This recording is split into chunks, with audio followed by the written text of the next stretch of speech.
المباراة الثالثة للخضر بلباسهم الأبيض المخطط بالأخضر بقيادة القائد رياض محرز أبطال إفريقيا في المواجهة الثالثة في تصفيات كأس إفريقيا المقررة في الكاميرون في الشتاء القادم في سنة بداية 2022. هذه البطولة التي تم تأجيلها بقيادة جمال بالماضي بتغييرات طفيفة على مستوى التشكيلة بسبب غيرت له سيكون مكلف بمراقبة رياض محرز. هذه برفقة لونغا في وسطية الميدان الدفاع، موديمو مع ماكامبا لاعب نادي زيمبابوي. كرة مرفوعة، الدفاع في التغطية صعبة خطيرة، ورايس أول الإصابة. ياسين يدخل في أول كرة، ماندو الكرة الآن يلعب بينية يبحث عن كيف هو أمام المنتخب الجزائري في مباراة اليوم. في الوسط ياسين يسترجع الكرة، استلمها سفيان، التسديدة من سفيان فيغولي ولكنها بعيدة، راحت ضربة مرمى. سفيان لاعب نادي غالاتا سراي، واحد من أقدم اللاعبين في تشكيلة المنتخب الجزائري، 64 مباراة دولية. امام رياض يدخل سفيان حليميه، الكره التوزيعه بعيده كثير وسهله لحارس او الجول ياسين لرياض، رياض على الجهه اليمنى، رياض لسفيان، ياسين لرياض ورياض لسفيان. ابراهيمي مازال يرجع لرياض، رياض دخل ياسين يحاول يمر، رياض خطيره بابا والحارس ان شاء الله فقط مرحله وتمر، خاصه وانه المرحله اللي ارتقاء كبير ورائع جدا من بغداد هنا من امام الحارس الذي صد هذه الكره. كره رائعه في القائمه الثاني من هنالك، والتغطيه ماكومبا. موسونا في تنفيذ هذه المخالفه، حذري من الكرات المرفوعه، حذري صعبة. كرة أخرى خروج نوعا ما غير موفق هنا من الحارس الرئيس وهاب مبولحي. كاديويري كاد يباغت مبولحي في الكرات الداخلة، هكذا كم هي صعبة وخطيرة. يا رايس سقط في وقت لم يكن بالإمكان أن تسقط. آي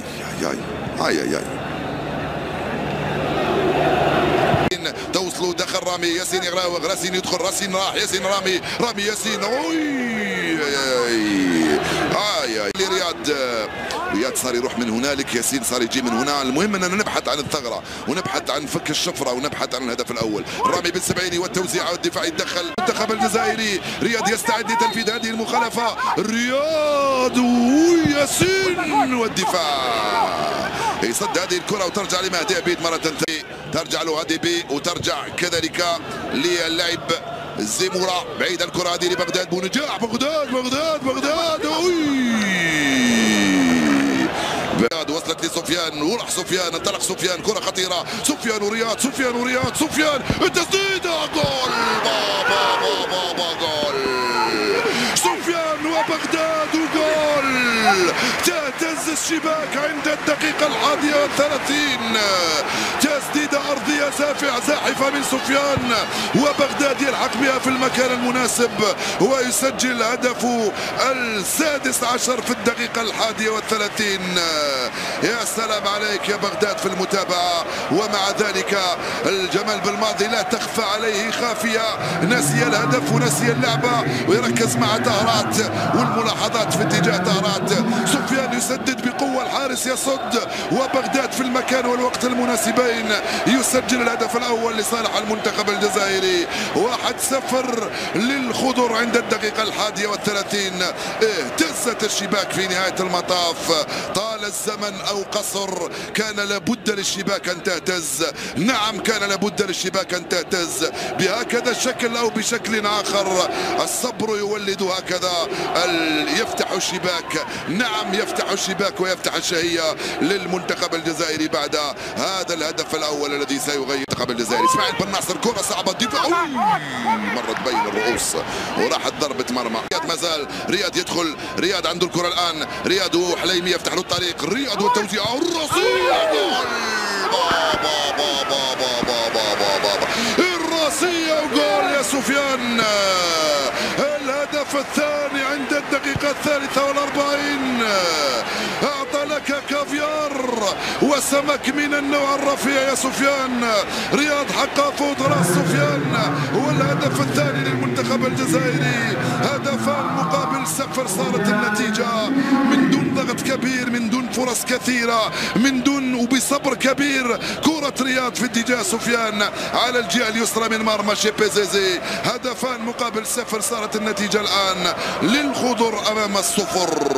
لا لا لا لا لا، رائعة الكرة، رائعة كرة رياض في اتجاه راس سفيان من دون مراقبة وفي وضعية غير وضعية تسلل ليأتي الهدف الثاني. شوفوا النتائج تاع التمايل الياسين. ياسين يلعب على بالناصر، ادخل بالناصر بغداد وياسين ماكامبي موسوا كيديويري بيلات وكارورو في الجهة اليسرى. بينما المنتخب الجزائري لمن فاتته مجريات بعد الدقائق الأولى من عمر الشوط الأول الكرة مرفوعة خطيرة مرت سلامات.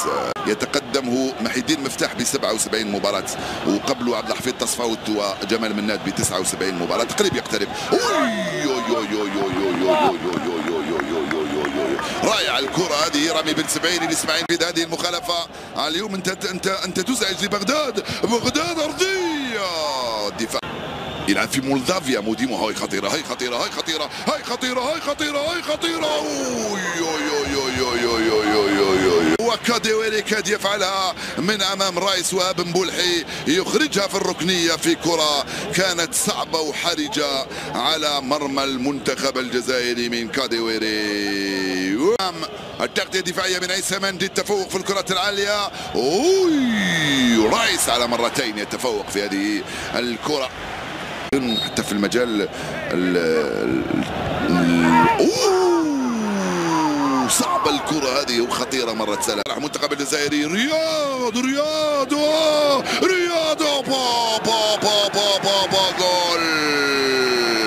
حتى في أسوأ أحوالك يا رياض دخل فمرر، عادت فتوغل، راوغ فسجل الهدف الثالث للمنتخب الجزائري من رياض محرز بإبداع وبروعة. يا سلام، 3-0 صارت النتيجة.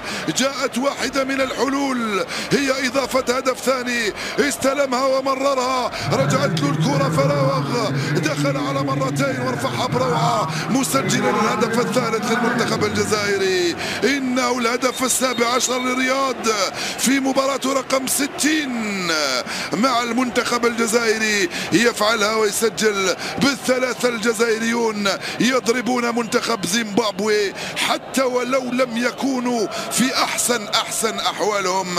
هكذا هي الكرة وهكذا هي الفعالية عندما لا تكون في أفضل أحوالك وتسجل وتفوز بالثلاثة، فما بالك عندما التغطية الدفاعية عن طريق جمال بالعمري، انطلاقة لصالح ناصر. خطيرة، جول. وضعية تسلل أم لا؟ جول أول لمنتخب زيمبابوي من كاديويري، يسجل الهدف الأول عند الدقيقة 89. صارت النتيجة 3-1 وبروعة سجلها كاديويري فوق رأس جمال رايس وهاب مبولحي عند الدقيقة 24 من عمر المباراة. كانت فيه وضعية تسلل أم لا؟ مشكوك فيها. على كل حال هاي اللعبة نرجع شوية نشوف إذا كان فيه وضعية تسلل أم لا. أعتقد بأنه كان فيه وضعية تسلل. لا مش هنا، أنا كنت فاكر بأنه الثاني. أعتقد بأنه كان فيه وضعية تسلل كاديويري في هذه هي الكرة. وجد نفسه وجها لوجه من أمام رايس وهاب مبولحي وتمكن من مباغتة.